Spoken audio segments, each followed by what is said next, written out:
Et bonsoir, voilà, on se retrouve, le calme règne à bord de Saori, on est présentement en navigation de nuit, les feux de nav sont allumés et ça fait maintenant plusieurs heures qu'on est de nuit, on attend progressivement, petit à petit, que la marée remonte, puisqu'il nous faut assez d'eau pour pouvoir rentrer au port, c'était calculé évidemment, donc du coup je savais que je ne pouvais pas rentrer avant 23 heures, le coucher de soleil s'étant fait aux alentours de 21h30, 22h.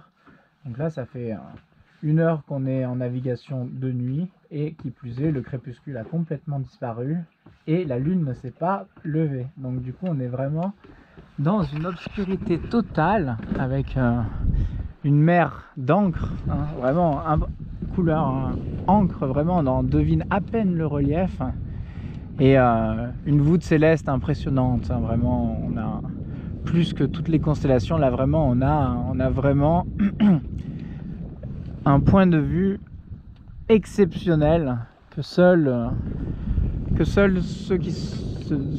qui ont la chance de pouvoir naviguer de nuit peuvent connaître cette saveur, là, ce calme qui règne sur une nuit avec un petit vent doux. C'est vraiment quelque chose d'exquis, d'exceptionnel, qui demande énormément de rigueur, qui demande beaucoup de connaissances et qui ne se fait pas aisément, d'accord. Et en plus de ça, il y a moins de surveillance et tout, donc il faut vraiment être très autonome et sur beaucoup de sujets et arriver à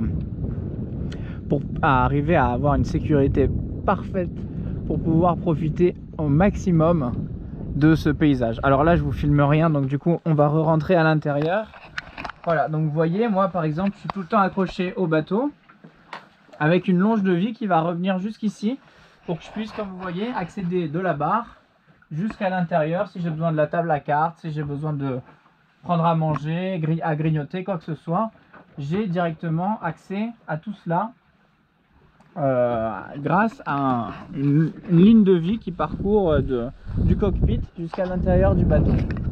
Voilà, donc je suis en train de tirer des bords dans un endroit qui est libre de tout casier et de tout problème, donc du coup je reste sur ma trajectoire actuellement pour justement tirer des bords en étant en toute sécurité. Ici il n'y en a pas beaucoup des casiers, mais il faut quand même se méfier au maximum. Voilà, donc du coup je vous invite à bord. On va parler au niveau de l'éclairage du coup de nuit, sans parler des feux, sans parler du bateau. On va parler de l'éclairage supplémentaire. Pareil, je ne parle pas de tout ce qui est éclairage de sécurité avec les repérages lumineux, tout ça, c'est un autre sujet.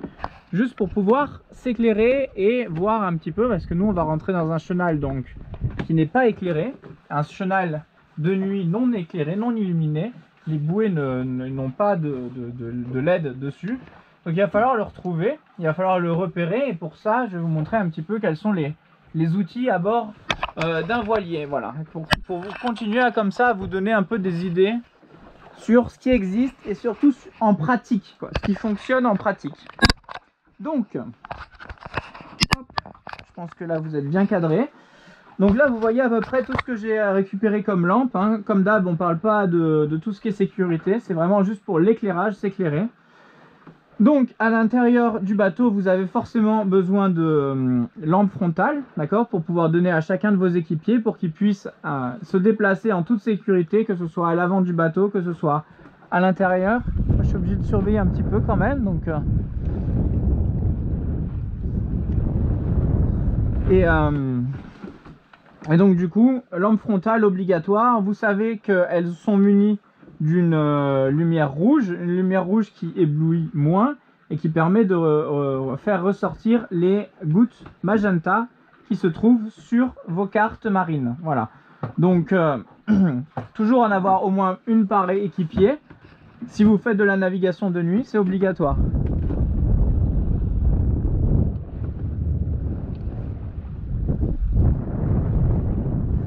Après, par la suite, du coup, on va avoir ce modèle là qui est juste pour pouvoir s'éclairer dans le cockpit.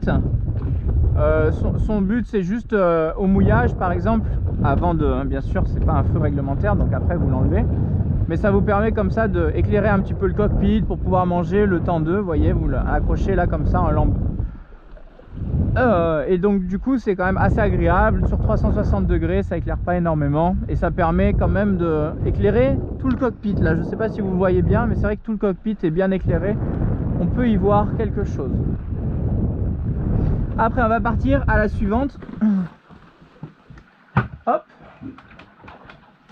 voilà, les suivantes c'est mes petites lampes à main qui sont étanches bien sûr, qui peuvent se prendre des paquets de mer et voire même aller dans l'eau pour qu'on puisse la récupérer si on en a besoin, si jamais.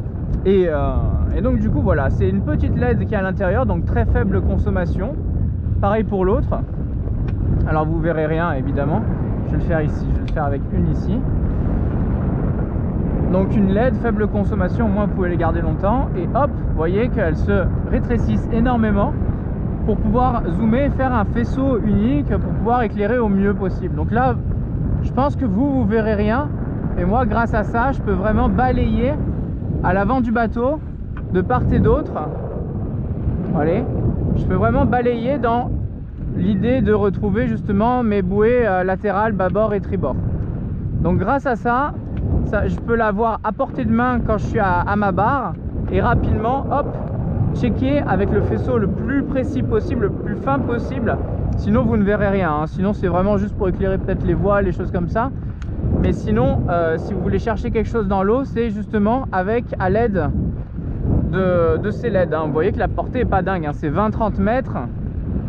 Et après c'est tout, on voit plus rien, hein. Donc imaginez bien que pour un homme à la mer sans repérage lumineux de nuit, c'est foutu, hein. Voilà, et après je voulais donc vous montrer, hop, ma dernière trouvaille. C'est donc ça que j'ai dû acheter, enfin que j'ai acheté pour pendant l'examen du Yachtmaster. Hop, ça je vais la laisser dehors.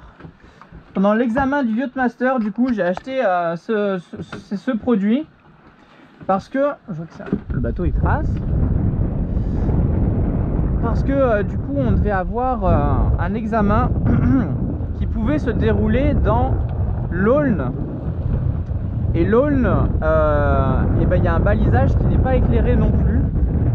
Et qui, du coup, un balisage qui est complètement, qui serpente comme ça dans tout l'Aulne et qu'il n'est pas éclairé. Donc le problème c'est comment le trouver, comment le repérer. Et ça au moins c'est la seule solution que j'ai trouvée en solitaire pour pouvoir avoir mes deux mains libres et pouvoir éclairer autour de moi. Et donc du coup vous allez voir que c'est quand même plutôt efficace. Donc on a un gros rayon tout autour qui éclaire un petit peu, qui est reflété par l'intérieur, qui permet d'éclairer en gros les voiles, etc. pour avoir un plan large sans éblouir énormément. Et vous voyez qu'il y a un faisceau qui est quand même bien pratique, quoi. Là on voit vraiment bien. Et donc je vais pouvoir mettre ça sur ma tête et en tournant la tête uniquement, je vais pouvoir repérer toutes mes bouées les unes après les autres. Donc ça va être vraiment pratique. Le faisceau est quand même assez important. Là il y a au moins 10 à 15 mètres de plus que les lampes précédentes. Donc voilà, je vous donne la référence, elle est ici. Je sais pas s'il y a une marque ou quoi, je vois pas de marque. Je vois pas de marque, mais bon voilà, c'est une W605 le modèle. Et du coup vous pouvez la mettre comme ça en lampe de mineur, en frontale, et avoir vraiment c'est comme si vous aviez une puissante torche en mode focus pour justement pouvoir regarder autour de vous. Donc ça va nous être très utile pour l'arrivée. Je sais pas si je pourrais mettre et la GoPro et la lampe pour l'arrivée, je sais pas trop comment ça va se passer. Mais en tout cas voilà, ça va me permettre à moi de retrouver toutes les bouées latérales les unes après les autres, en sachant de base où elles sont par rapport à la carte que j'ai notifiée. Et après derrière, je vais les repérer à vue grâce à cette lampe. Voilà, donc elle est vraiment efficace. Donc je peux vous conseiller ça si vous êtes en tout cas en solitaire. Ça vous permet d'avoir les deux mains libres et de pas non plus être ébloui ou quoi que ce soit. Dernière chose à propos de l'éblouissement, il faut savoir que quand vous êtes à plusieurs dans un bateau, ne jamais, au grand jamais, ressortir avec sa lampe frontale allumée de l'intérieur d'un bateau. parce que vous êtes allé chercher quelque chose, votre pull par exemple, truc typique, vous allez chercher votre pull, vous cherchez dans le sac avec la frontale et tout. Et quand vous ressortez, bam, vous regardez avec un grand sourire le barreur.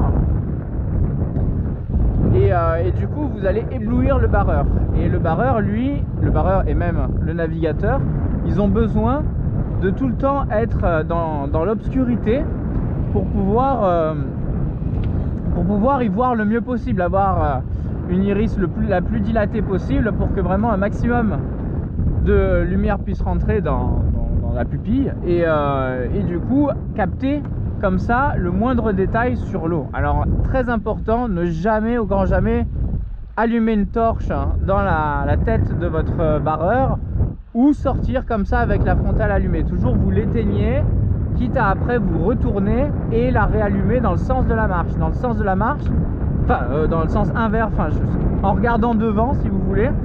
Vous pouvez toujours garder votre frontale allumée, ça ne dérangera pas. Mais si vous vous retournez d'un coup et vous regardez votre barreur, là d'un coup vous allez l'éblouir et il ne verra plus rien et ça peut être très dangereux, surtout pendant les périodes de manœuvre. Voilà, bah écoutez, vous avez entre guillemets la théorie, maintenant il ne reste plus qu'à faire la pratique. Moi maintenant que l'eau est enfin arrivée, il faut savoir que ça a mis 3 heures pour monter d'1 mètre. Donc ça a été pas forcément long parce que c'était un vrai régal. Vous voyez, le bateau il avance tout seul là et il y a vraiment une nuit étoilée incroyable avec une voie lactée qui parcourt du continent jusqu'à l'île. C'est très joli. Donc voilà, écoutez, je vous retrouve peut-être à l'entrée du chenal si j'arrive à installer les deux en même temps et selon les conditions. Et puis sinon voilà, je vous remercie d'avoir suivi toute cette petite sortie en mer qui se termine vraiment sous un ciel incroyable, hein. C'est vraiment des choses qu'on ne peut pas capturer, qui sont impossibles à capturer même avec un appareil photo, avec un temps d'ouverture assez long. On pourrait imaginer capter ces ciels incroyables, mais vu qu'on est en mouvement, c'est impossible. Donc vraiment, il faut le vivre, il faut le voir pour le croire. C'est quelque chose d'exceptionnel. Voilà. Bah écoutez, sur ce, je vous retrouve peut-être selon les conditions et moi je vais aller affaler et préparer mes pare-battes, mes amarres pour un accostage en délicatesse. Voilà, bah écoutez, je vous embrasse et je vous dis à une prochaine fois. Bye bye.